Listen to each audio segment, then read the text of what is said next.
1 2. Hey 1 2. Check check 1 2. Hey 1 2. You good? Okay. Sweet. Oh, can you check the mute it?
No.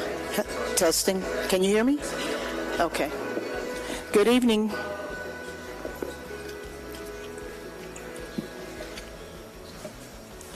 Oh, wow, that's great. Everybody's first time.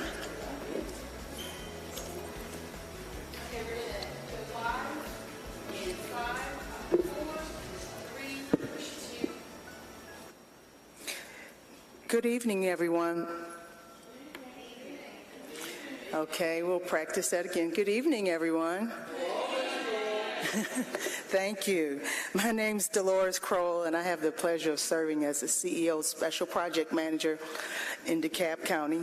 And we'd like to welcome you to the South DeKalb Senior/Community Center for the second in our series of SPLOST town halls. Before we get started, I want to do a few housekeeping notes. For those of you who have questions, you have 3 ways to submit those tonight. For those of you here in person, we have cards to write down your questions. They'll be collected throughout tonight's meeting and addressed during our Q&A session. If you're watching us live on YouTube, you can submit your question by way of the YouTube chat box. Most of you will easily see the chat box. If not, you can also click on the name of the meeting to open the chat box. We will get to many of these questions during the meeting. If we receive more questions than we have time for tonight, you can also email general inquiries regarding SPLOST to the email address splost@dekalbcountyga.gov. Or call and ask your question via voicemail at 404-268-4493. These questions will be answered in a timely manner beyond tonight's meeting. Finally, you have much more information about the DeKalb County SPLOST initiative online at dekalbsplost.com. And in addition, if there is a situation where we need to, someone has a question, they haven't given us a card, please hold on before you ask your question so we can get a microphone to you. And without further ado, we can get started. Now, hopefully I can see this well enough.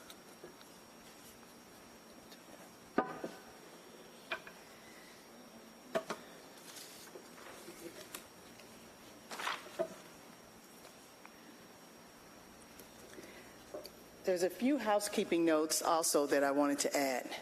Do we have any elected officials here tonight or appointed? Not yet. I'm sure there will be.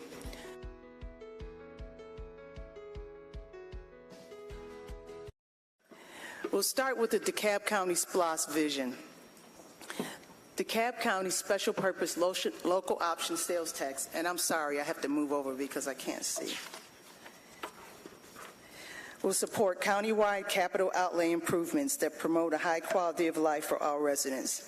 This is a vision statement that we came up with in 2018, right after the passage of SPLOST in 2017. We had local vision sessions. We had 7 of those, and out of those vision sessions, which were all open to the public, we came up with what we thought was a unified message, because even though much of the SPLOST resources are in the unincorporated parts of the county, it is still a county-wide initiative, and as the CEO says, he works for the whole county. So now I'm going to tee up a SPLOST video, and this video will give you an idea of some of the kind of projects that we've completed in SPLOST 1, and then we'll continue from there. Hello, I'm DeKalb County CEO Michael Thurman. Citizens of DeKalb County voted in 2017 to fund the county's first ever SPLOST, a special purpose local option sales tax. The program is expected to generate more than $388 million through a 1-cent sales tax.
SPLOST is making a tangible impact on the lives of DeKalb County residents.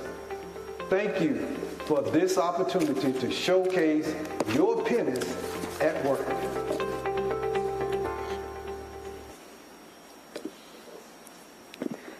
It's okay, we can applaud for that. That's just an overview of the progress we've been able to make with SPLOST 1. And before I go any further, there is at least one VIP in here. There's many, but I would also like to recognize any former elected officials. Please stand.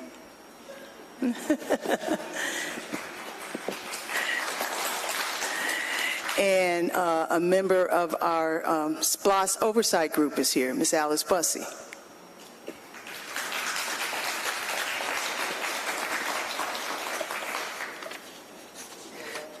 Yes.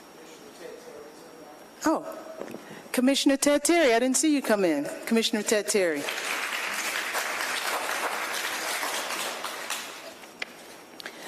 Okay, now we'll go into just briefly some additional information on SPLOST 1 because we know people are here to learn about what could potentially be with SPLOST 2. Let's go over this. As you recall, our first SPLOST that was passed in 2017 was very restricted. And for a variety of reasons, the CEO will say that it was greatly because of politics, that our county was just not able to pull it together, get the right language and the right leaders and policymakers in place to pull off a SPLOST, which is why we are actually the last metro county to ever have a SPLOST in the Atlanta metro area. In doing some of our research, the CEO and I traveled to a couple of counties, Cobb and Gwinnett specifically, and when we followed up with them, we wanted to learn more about how they were executing their SPLOST programs, and they were more than willing to share that with us. And then just the other day, we were talking to the former chairwoman of Gwinnett, and she mentioned the fact that Gwinnett has had a SPLOST since probably 1989 or 90, and they have a record of $2 billion with a B dollars that they've collected in SPLOST funding over the years. So you can see that we are way behind, and we've got some catching up to do. So this slide here is basically just telling you that our original SPLOST was restricted by 85% for transportation and public safety and 15% for parks and capital repairs. And these are examples of the kinds of both of those categories. And we lived with that, those restrictions, and did a more than admirable job over the past 5 or 6 years, if I say so myself, just because of the hill that we had to overcome. We are experiencing decades of misrepair. The 300 miles that we've quoted wanting to repair for SPLOST is just the tip of the iceberg. I think Chris said we have 2,000 miles of roads in the county, and I don't know what percentage of those need to be repaired, but it's just all of them. It's just to give you an idea of what we've been up against. And then the next piece is the historical significance, and this is a quote that I stole from the CEO. And he says, the passage of HB 431 is a milestone in the political history of DeKalb County. It is irrefutable proof that when we work together across political boundaries, there is no goal that cannot be achieved or accomplished. Our exemplary track record in implementing SPLOST 1 will serve as the foundation and impetus of the campaign that will seek voter approval of the SPLOST 2 referendum on November 7, 2023. And I can tell you personally, as the person that worked on the original SPLOST, lobbying the Georgia legislature, and specifically our DeKalb delegation, that the delegation that existed in 2017 is nothing like the one that we have in 2024. I won't say nothing, but it's changed. And so we did have a lot of political challenges to get House Bill 431 pass simply because of, lack of people in our delegation that are in leadership roles. So it required us to be work in a bipartisan way, and we're happy to say that, I'll go to the next slide, that we worked with members from both sides on the House and Senate, and here's kind of a summary of what happened for SPLOST 2. On Wednesday, May 3rd, Governor Brian Kemp signed House Bill 431, which authorizes DeKalb County to hold a SPLOST 2 referendum on November 7th. And, this date is important because, yes, the legislature ended on March 31st, and part of my role is to monitor and watch the clock and the date, because nothing is real until the governor signs it, or not.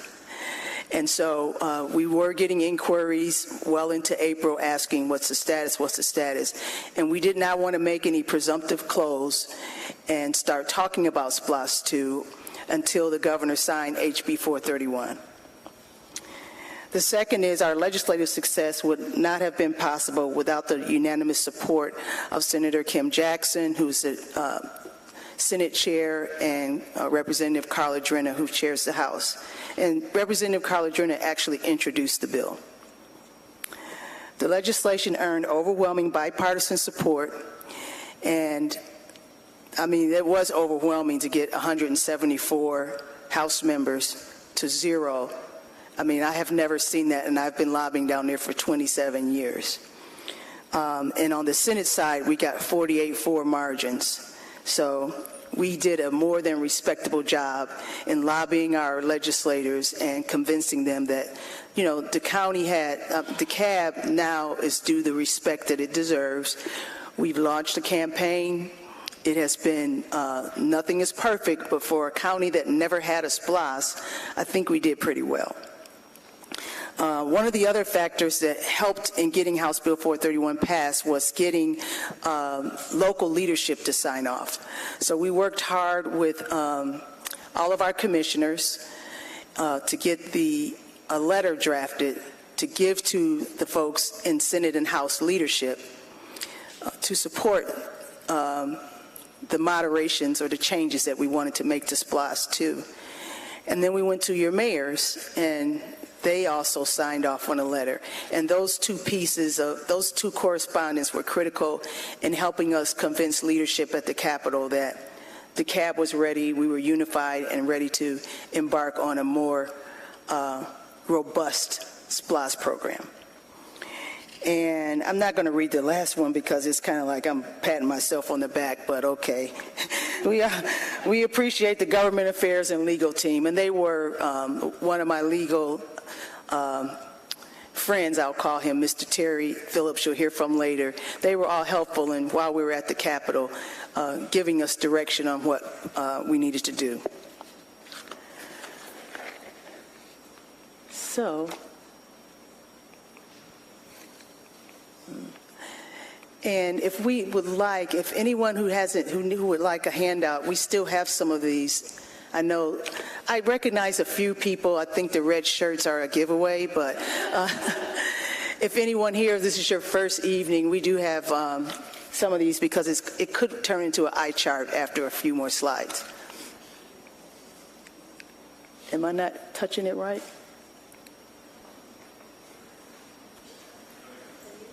No, she has them.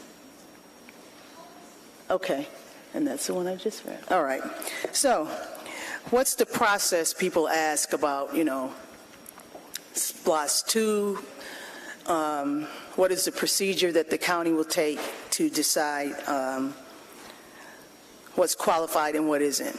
Well, for SPLOST 1, it was kind of easy because 85% of what we spent had to focus in on transportation. And the remaining 15, we had a little bit of flexibility. What we did with House Bill 431 was we asked the General Assembly to grant DeKalb what we call a grown-up SPLOST. That's the same SPLOST that everyone else in this state has.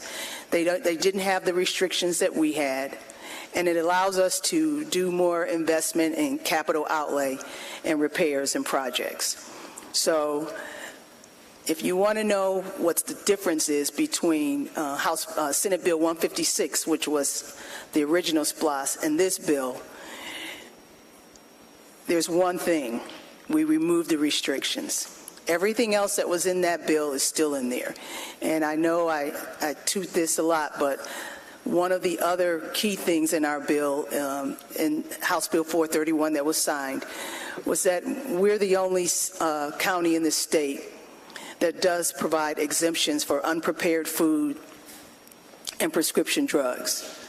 And the CEO came up with that because of the regressive nature of, the tax, and also realized that, we have an aging population in DeKalb, including yours truly, and we all need any kind of financial breaks that you can have, but particularly people who are on fixed incomes. If your unprepared food isn't taxed and your prescription drugs isn't taxed, it's a good thing. So step one in this process is going to be that the DeKalb County Attorney and staff will perform a detailed review of House Bill 431 legislation to confirm the unrestricted categories. That's a process that we're going through right now. Step two, county staff, industry professionals, and our Atlas program management team will complete a capital needs assessment. All of these things are starting to happen now. In terms of our staff, that would be from all of the major departments that will be impacted by SPLOST. On step three, a comparison of the completed needs assessment with the unrestricted categories and projected SPLOST 2 revenues will be reviewed. Step four is where we are tonight. The CEO and administration will schedule community meetings across the county to solicit input and feedback from residents. And we have 3 more of these meetings scheduled in different places in the county. We want to make sure we got complete coverage. I think the last meeting will be July 21st or 28th. Step 5 is the administration will provide their results of the assessments and community input and propose their findings to the DeKalb Board of Commissioners for approval. And as the CEO says, and because I have been counting votes for many years, in DeKalb, the magic number is 4. You need to have 4 votes to get anything passed. And so luckily with SPLOST, and I think the commissioners realize the value of it, there hasn't been any difficulties in moving through SPLOST. And in addition, we established a SPLOST cow meeting that we didn't have before, and we have those every month. I think it's the second Thursday every month. Those are open to the public as well. And I would encourage residents to come to those, because if you want more details on how SPLOST money is being spent, that's the meeting that will give you that level of detail. The different departments come in, they discuss with the commissioners what's going to be spent from what buckets, and then our program manager does an excellent job in giving them an update. And step 6 is the final list of categories will be incorporated into the SPLOST 2 referendum question for consideration. So now I'm going to bring up, our Deputy County Attorney, Mr. Terry Phillips, and he's going to talk about SPLOST 2 categories.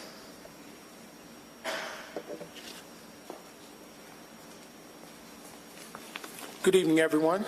I'm Terry Phillips, Deputy County Attorney.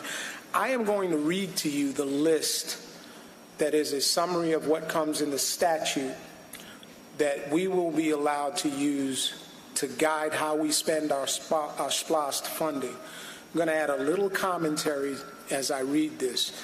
The first one is roads, streets, bridges, sidewalks, and bike paths. It's a very broad category. Public safety and airport facilities and related capital equipment. Qualified repairs of existing capital outlay projects. Notice there's an asterisk.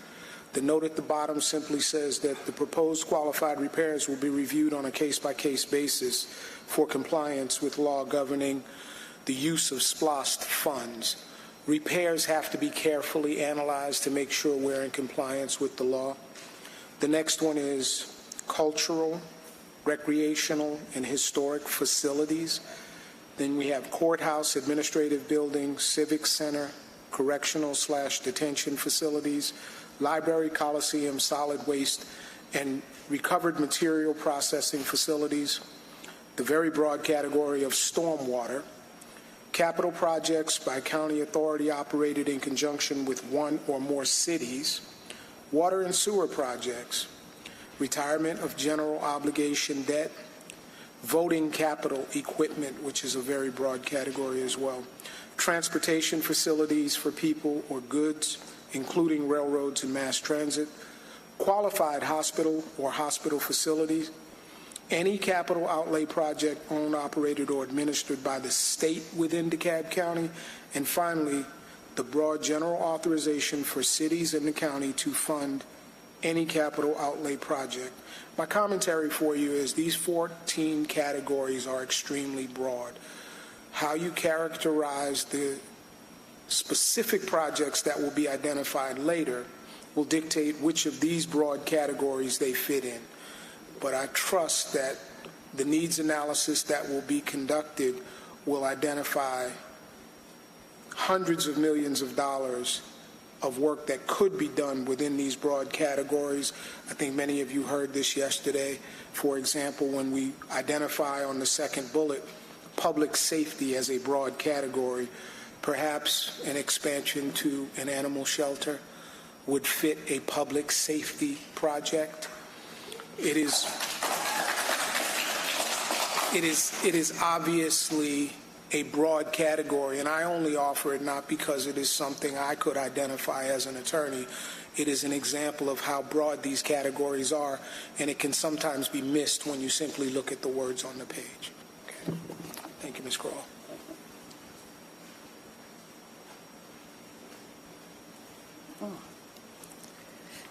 Thank you, Mr. Phillips.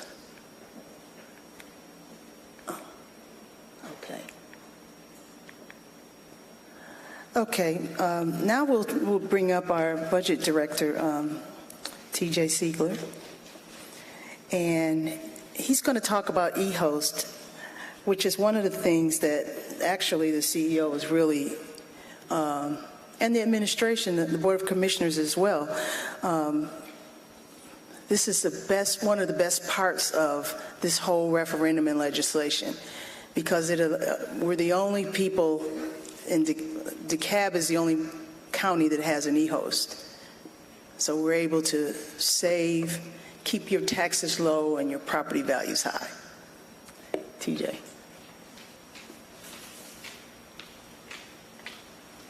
Thank you, Dolores, and good evening. I'm TJ Siegler. I'm the Director of the Office of Management and Budget.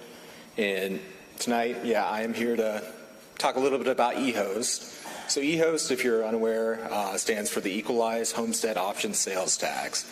And so what that is it's another penny sales tax that is used in order to provide property tax relief for homestead properties throughout DeKalb. So as Dolores mentioned, we are the only county in Georgia that has an eHost that's 100% dedicated to property tax relief. So each year when you get your property tax bill, assuming you have a homestead exemption, if you look where it calculates your taxes due, there's a column that says eHost credit, and that's the amount that you are saving on your property taxes due to the eHost.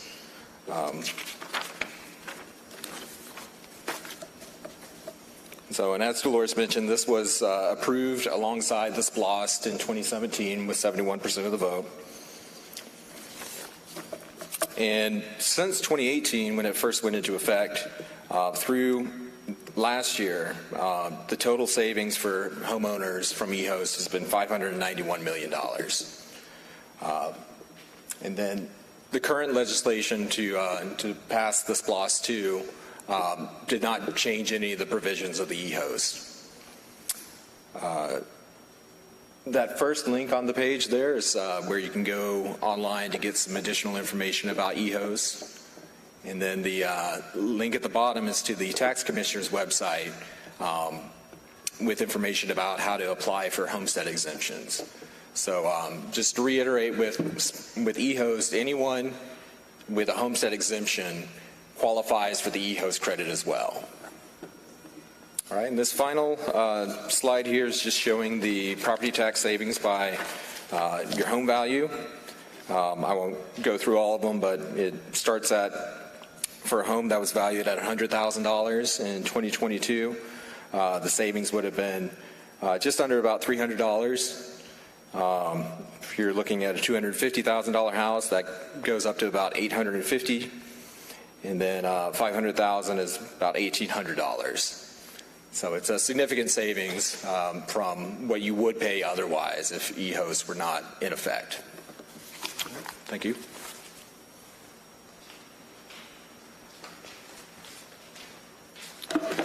Thanks, TJ. Now we're going to bring up Chris Kingsbury, and he is part of our program management team. And just as a side note, the reason that we have a program management team is, first, you know, we had never had a SPLOST before. And so as I mentioned earlier, in our conversations with neighboring counties, one of the things we found was that a program management team, a strong program management team that had experience in executing SPLOST was critical to their success. And so, you know, we interviewed and we went through a rigorous RFP process. And I'm glad to say that I believe that, well, you're Atlas now, but at the time you were Moreland Altobelli. And they came in with the lowest price and the best team. But tell us about what you do. Thanks, Dolores. I had 17 slides when we started the dry runs for these. Dolores had like 20. She said that's imbalanced. I ended up with 4. But teams means lots of things. If you look at the back of the room, Ernest Slaughter's part of our team. It's the firm of CAFRA. Kathy Warren and her folks are from the collaborative firm. And the program we use is called TEAMS. It's Total Enterprise Asset Management System. And it's developed by a group based here in Atlanta, a woman-owned firm called OLH. And gosh, the red shirts are like they're multiplying. I think we did twice as many tonight than there were last night. So you guys can't answer the question. You know, the program's fun. And DeKalb is the last metro county to have a SPLOST program. I've been at this since I graduated from Towers High School and went to UGA in the 70s. So I've been on the first bond programs that Gwinnett and DeKalb had. And then when the General Assembly said, you know, there's a better way to fund public works, we came up with the SPLOST program. And for 35 plus years now, that's all we've done is work for local governments in Georgia. But to date, all the citizens, all your neighbors, all the visitors, sales taxes are pay as you go. Every time you go to the store, you buy gas, you get tacked on that extra penny.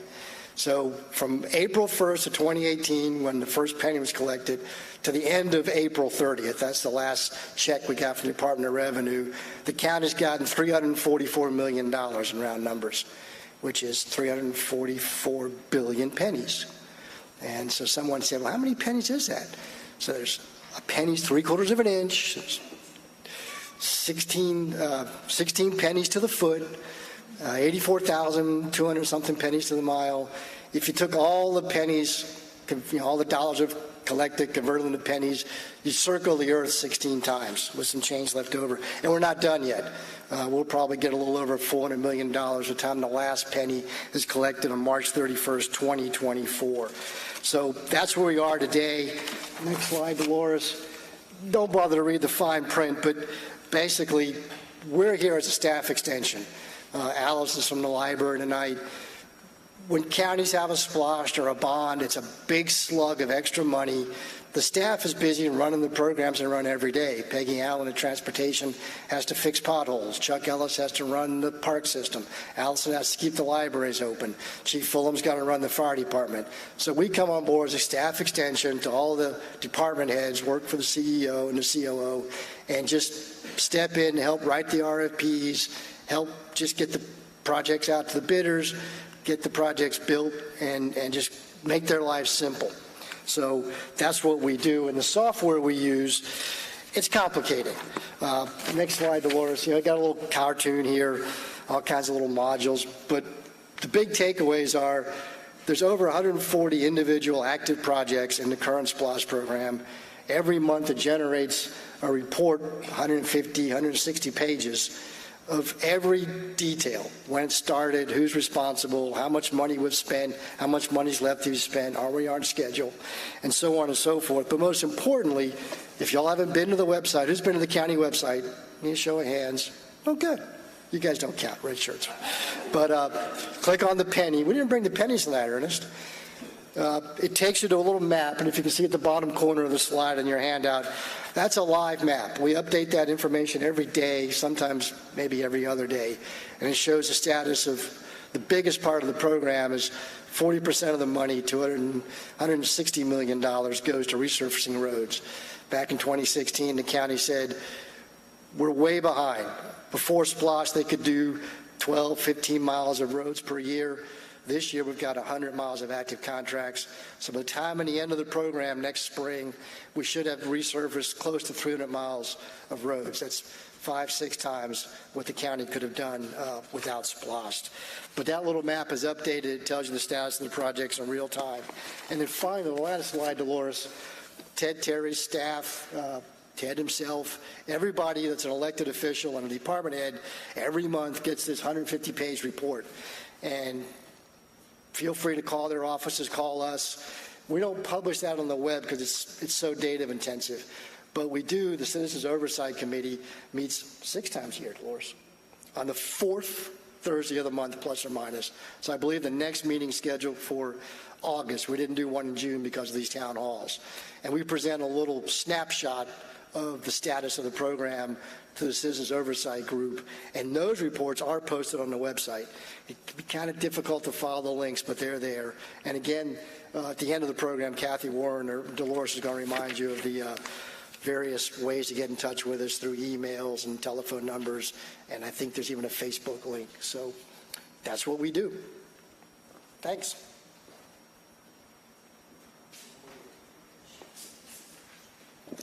Thanks, Chris. So that's a wrap of our formal presentation. I would like to see anyone who needs to ask a question, we need to get a card to. Can we start collecting those and we'll go through them?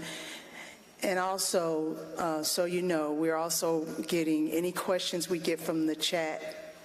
We'll be reading those out tonight as well.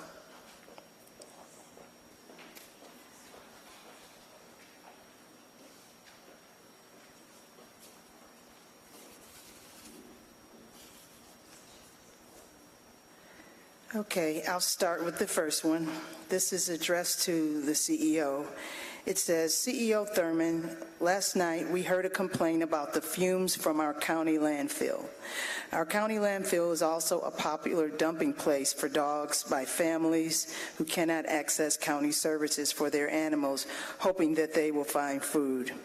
Are you aware that the community surrounding that landfill also has a problem with dogs being dumped there? I can tell you that I have not had a discussion with the CEO about this. Appreciate you bringing it to our attention.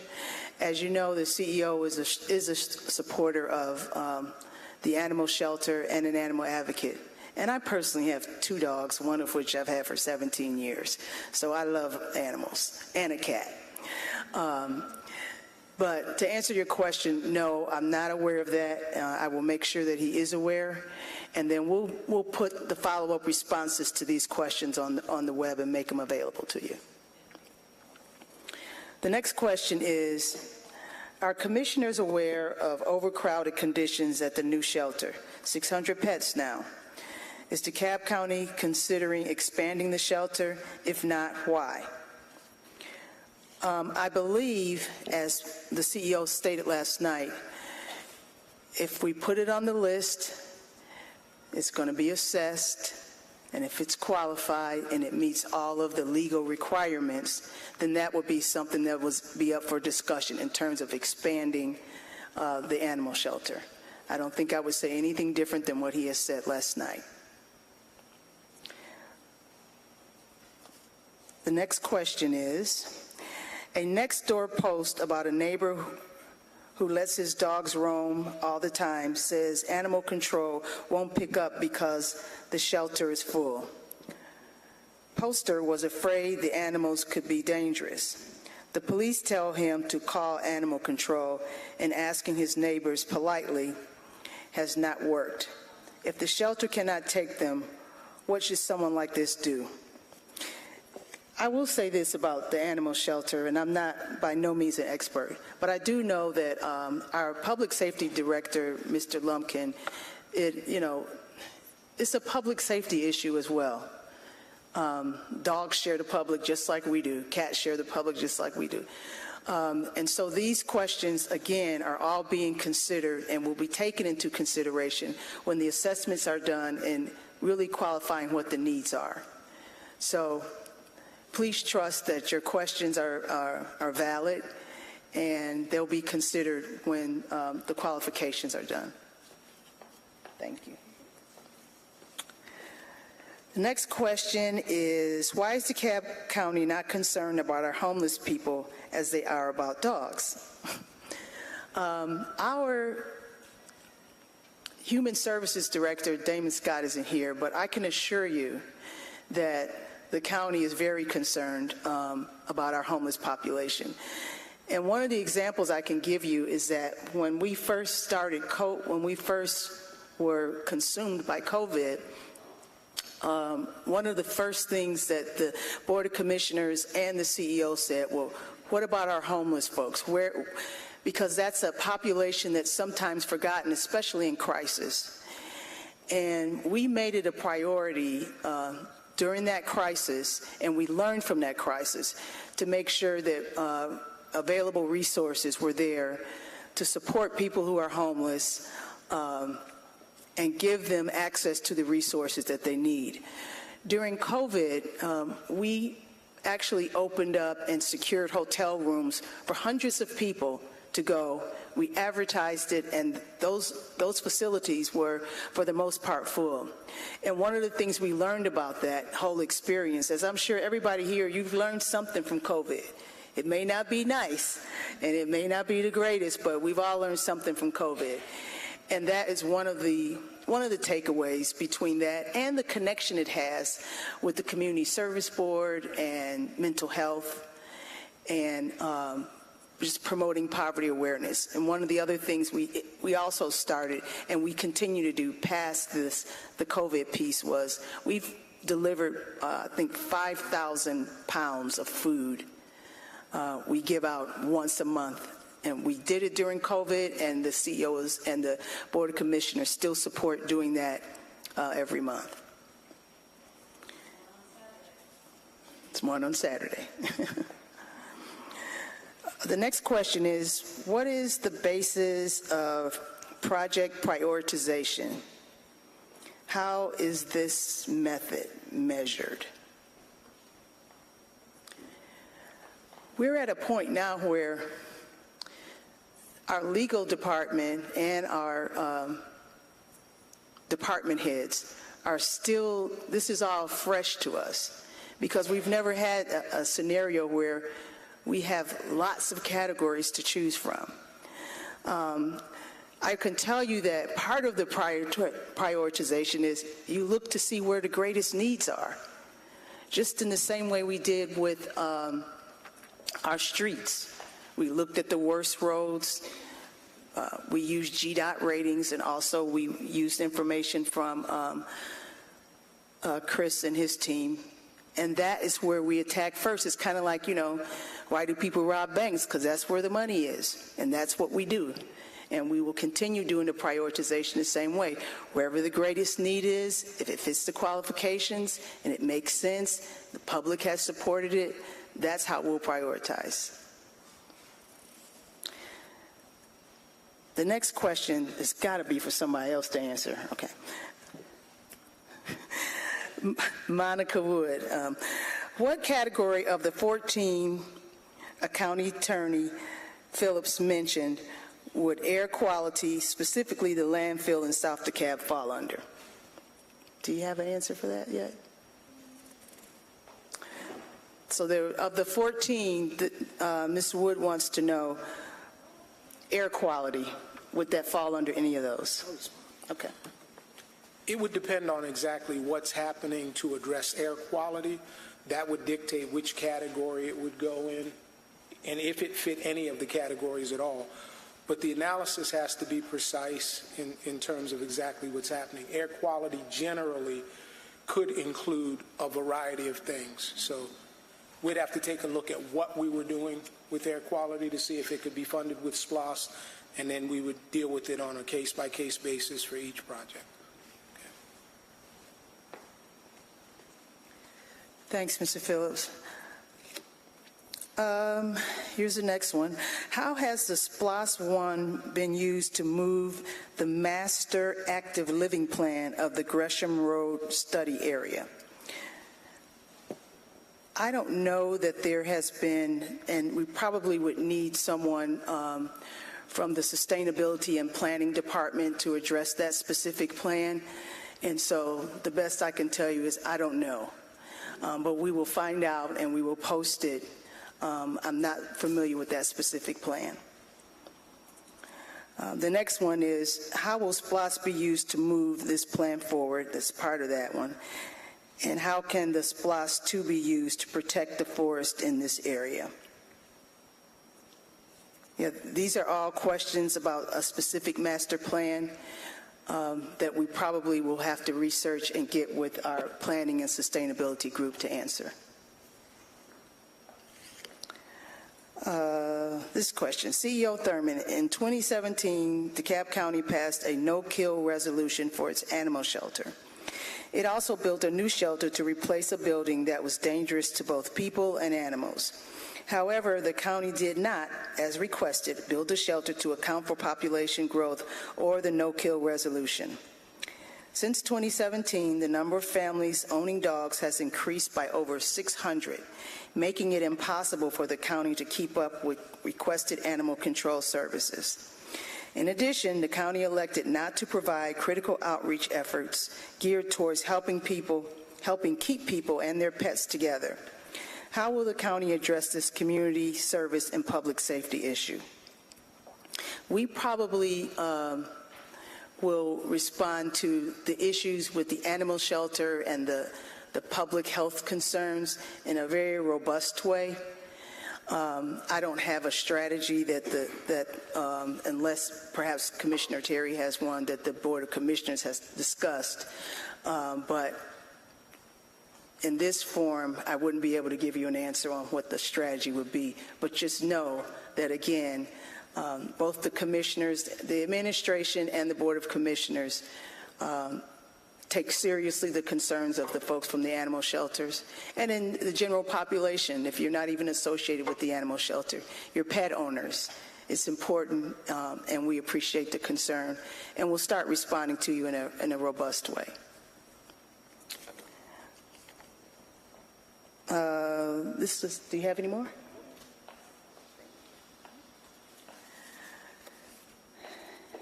I see no provision for Exchange Park Boulevard, and I'm assuming that these are the things that they're requesting some help with.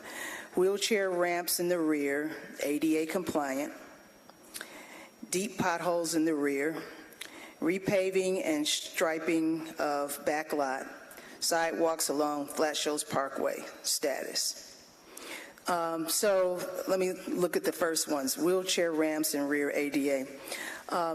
We have a designated group that works on ADA compliance, the wheelchairs, and these questions will be given to them.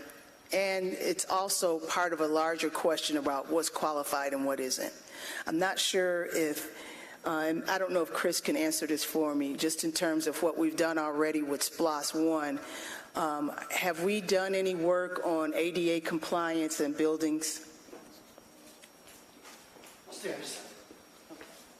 So we have had there was a limited amount of funds in SPLOST 1 for sidewalk infill projects. So one of them was right here at McAfee and Candler.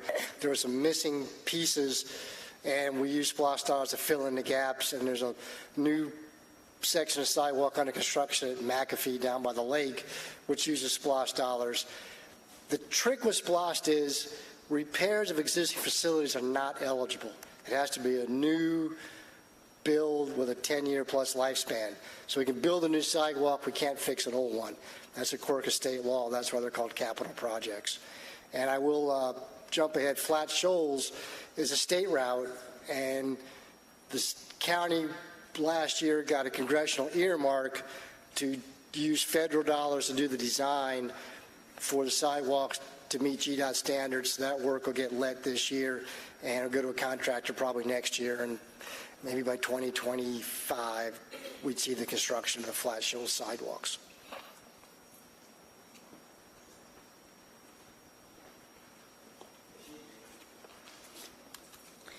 And we do have a question from the YouTube chat from Frankie Atwater, the president of the DeKalb Chamber. Are we exploring opportunities to leverage SPLOST in support of projects identified on the list? Right now, we haven't identified any projects on the list, so I'm not sure exactly what you mean by that, Frankie, but there's a second part to this. Excited to see DeKalb moving forward on SPLOST. Well, thank you. So are we. Yeah, we can, when we get to that point where we're talking more about specific projects, I'm sure that there'll be projects that are supportive. This is probably along the lines of just supporting the business community in general, and maybe projects that directly impact DeKalb businesses. Okay. Explain the process for submitting outlay project ideas. Are there resources, support, or feedback process to help draft quality idea submissions? The way the process is working now is, first we're looking at what we're already working on. Chris and his team, that's part of the program management folks, they already have to fulfill the commitments we made in SPLOST 1. Because as you know, if you do any requirements, if you put projects on a list for SPLOST 1, they have to be completed by the end of that SPLOST. They have to be done. If they're not, that money will end up coming out of probably general operating. Isn't that right, TJ? I'm sure they would be. So the goal is to complete all the projects from SPLOST 1. We would need to do that. But as part of that process, we're looking at those projects, and then we're looking at all of the feedback that we're getting from these meetings, the questions, and we're qualifying which categories these fall under, and do they qualify. I mean, it's a rigorous process. Myself and the COO, who couldn't be here tonight, Mr. Zach Williams, we work hand in hand with the departments, and they submit their requests, things that they know that they need. And there's a big difference, as a lot of folks will say, between what you need and what you want. And what we need is, we still need a lot of streets paved. You know, we still need roofs on buildings. We still need HVAC. Those things didn't go away with just one round of SPLOST. So when we start prioritizing, that's what we do. And then we also use our professionals that are specialized in the different disciplines that would cover parks, animal shelters, to the like. And we use all of those things to set the prioritization. And again, where there's the greatest need, that's where we need to focus. Okay. This is a great opportunity for equity. How can neighborhoods that have historically been, glasses would help, has historically been disenfranchised, be active participants in the decisions to prioritize the areas of SPLOST? Well, there are several ways you can do that. One is obviously coming to meetings like these, but then the SPLOST Oversight Group, I can tell you, because I started along with Ms. Bussey and several others from our very first meeting, and we always ask for people to come to the SPLOST Oversight meetings. And Ms. Bussey can tell you that the attendance isn't that great, just being honest. So if people want to have the SPLOST oversight group's charge is not to provide direction, but give input back from what the community says they need, what they're hearing, and then we provide a report to them to say, this is what we're doing. They give us feedback. Chris is at every meeting and his staff. We also invite people every month, I believe you still do that, from a different specialty in the county. One month we may have the director of parks will come. Next month we may have someone from water and sewer. So that's one opportunity to come and find out everything that we're doing that's related to SPLOST is to come to the oversight group meetings. Another way is to come to the SPLOST COW meetings, Committee of the Whole. Those are held, I think, the second Thursday every month. Is that right, Commissioner Terry? Every other month, okay. And those meetings are an exact way to find out how the money is being allocated, where it's being allocated, and there's also an opportunity for you to, make your voice heard. Okay, I did that one. Can speakers remind public meeting attendees that we can prioritize humans and animals just as one can love a son and daughter equally? Animal shelters are also concerned about landfill issues, roads, homelessness, but these fall under different categories and are not rivals for the funds. Agreed. Okay, did that one. The County Line Ellenwood community has asked for a landmark park for over 20 years to be built on 46 acres owned by the county. We want the funds approved now. Just take a guess. And Ms. Bussey, I think the Parks Department and you have a very unique relationship because you never shy away from telling us what we need to do.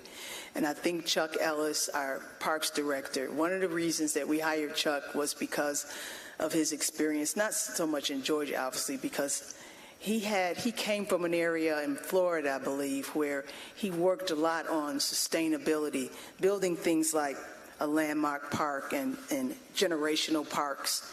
So he has that experience, and he brought a whole different flavor of sustainability to our Parks Department. So I would submit that going forward, you're going to see more of that, especially now that we have, an unrestricted SPLOST. I think there may be ways, provided that they're qualified, that we can be more creative with our parks and recreations. And I think I've gone through all of them.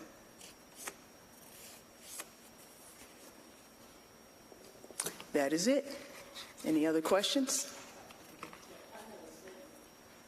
Okay, let's get Ms. Bussey a microphone, please. Is it down here? No, I got it.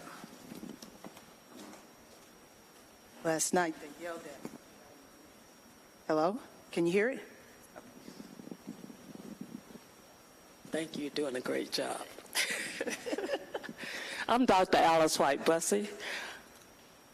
Since 2016, I helped develop the strategy for SPLOST. I helped look at the community and what we needed. And what I didn't see and feel in this presentation was the hard work and the acknowledgement of the volunteers who pulled together the community and who got them to vote.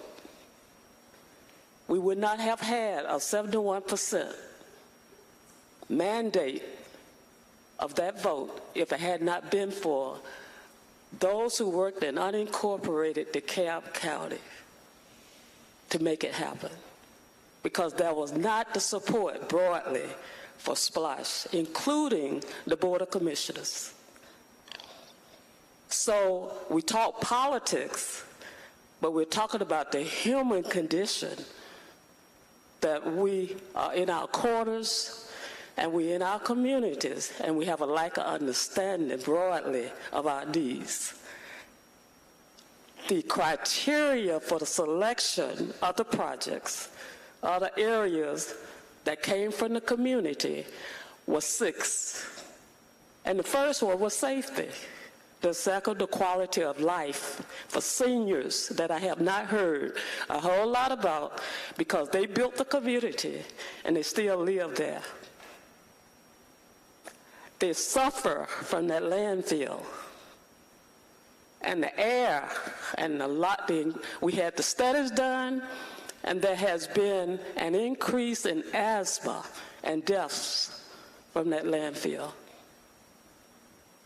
The pauper grave was brought there, so we got the water treatment center, the pauper grave, and the landfill all south DeKalb. I just needed to share that with you because the citizens, you don't see them here who fought for it, for the repeat, because we haven't done a great job of letting them know this update we have gotten in this room. And Dolores knows this has been my concern throughout the whole process of over 6 years I've been involved with this process. We do not communicate with those on the ground, in the community, in their households, to make sure they have an understanding of what they're paying a penny tax for. And I just wanted to stand and share that. Let's not go down the same road again and miss out on all these seniors and all these young people who were engaged in the process on the ground. And please acknowledge their work that they did to bring about this opportunity for us to have a second SPLOST. Thank you. Thank you, Ms. Bussey. Was there another? I saw someone else with their hand up. No? Okay. Thank you so much for answering all of our questions so politely and informatively. I just wanted to clarify on my one question about the shelter. It's actually increased, the population of dogs in homes and families has actually increased 6,000 instead of 600. So I think that's a pretty big difference. So I just wanted to clarify that there's now 6,000 families that have increased with dogs in their homes. Thank you.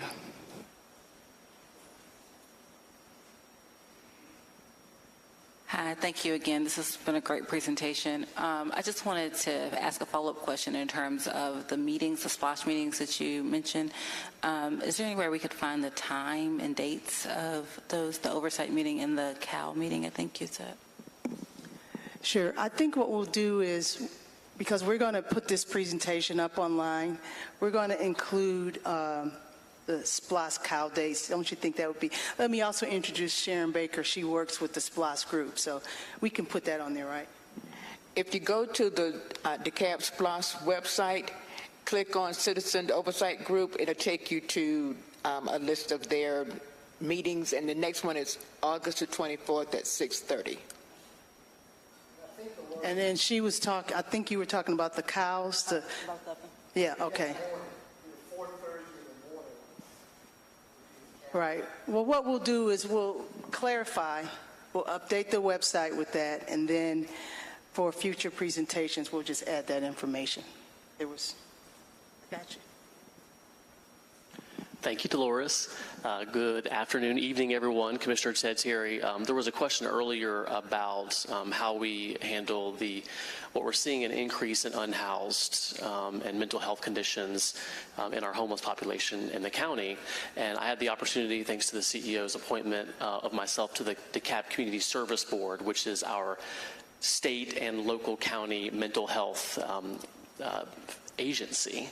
And if anyone has ever heard of the Crisis Center, the DeKalb Crisis Center, that is a state-funded program where anyone who has a mental health crisis, for instance, if you call 911 and you tell them that you or someone that you're dealing with is having a mental health crisis, the police will send out one of 4 crisis response teams. It has a licensed clinician along with an officer to respond with the expertise that's needed in that crisis. The issue that we're having right now, however, is the DeKalb Crisis Center as it currently exists. The facility was built in the early 1990s. It has a census maximum of 32 beds. However, because of the increased cost of nursing and clinician salaries, they can only handle 20 at a time. And this is a center that is open 24/7, 365 year-round and has been for the last 30 years. The issue that comes about with this capacity constraint is, one, there's sort of a revolving door, because we can stabilize someone in a crisis, but if we don't have short and medium-term supportive housing solutions, then they're in essence sort of stabilized and put right back on the street. And even worse, if the crisis center is full at the time a crisis is happening, there's two options. It's either the emergency room, which are already overcrowded because of the AMC Wellstar facility closing in Atlanta, or the jail, if there is something related to a crime. And of course, we've heard in the last year that the jail is having struggles with the mental health population and the facilities there. There have been several deaths obviously reported. And so one of the things I wanted to make everyone aware of is that in counties, there's 3 different counties around the state that have put in local funds to build expanded crisis centers, and the state DBHDD, the Department of Behavioral Health, has provided increased funding to operate those facilities. And so when you think about individuals you might see on the street or in encampments, those are exactly the individuals the DeKalb Community Service Board is best situated to handle, to work with, and then to provide, in essence, a way to get back to some level of self-sufficiency. But the main issue right now is the crisis center is very similar to the shelter, just literally doesn't have enough space in it. And so the plan that the DeKalb Community Service Board has put together is, in essence, an expanded crisis center that would have 50 dorm rooms, in essence, and community clinician spaces to help people get stabilized and then keep them in a setting that allows them to get the care and recovery they need, and then hopefully eventually be able to get back out into self-sufficiency and not continue to exist in encampments and on the streets. And so I wanted to bring that up because that's something that you'll probably be hearing about being proposed from the DeKalb Community Service Board as we talk about SPLOST funding projects. Thank you, Dolores. Thank you, Commissioner. Yeah, Fabio and his team over there, they do a great job with the limited resources. Ma'am. Hello. I was listening to the Oversight Committee and the, I guess, what was the other one? Cal. Yes. And I also saw the community meetings for SPLOST. I just wanted to make sure that I understood the differentiation between the meetings. Is there one between? Okay. Okay, could you please explain it? Thank you. Okay, so the SPLOST Oversight Group is a group that was formed out of the 2017 our first round of SPLOST. I'll come back to the front if that's easier. And the commissioners came up with a resolution that they adopted, a SPLOST Oversight Group, and that group's charge is, well, first of all, it's 9 members. Each commissioner appoints a person from their district to serve on the board, and the CEO appoints 2. Their job is, again, to respond and to reach back into the community and educate them on what's going on with SPLOST. That is a meeting that's open to the public and anyone can attend, and all the meeting dates are on the website. The other meeting, the SPLOST COW, or Committee of the Whole, is a meeting that the commissioners manage.